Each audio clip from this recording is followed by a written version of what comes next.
Here's a simple way to fix a coax plug to a coax cable just by using a pair of scissors. The first thing we need to do is to trim around the out insulation, and then you can pull the out insulation off. You then need to pull back the braid, which twist the braid and cut to the required length, and then cut carefully the inner insulation and twist off. As soon as you've done that, you might have to cut the inner core. So carefully cut with the scissors, be careful, and you can bend it at the same time, and hopefully that will then break it away.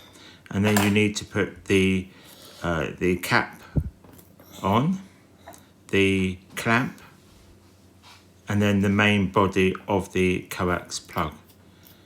Now bear in mind that if you're using scissors, you may damage them, so just be careful when you're doing that. Don't use your most expensive ones.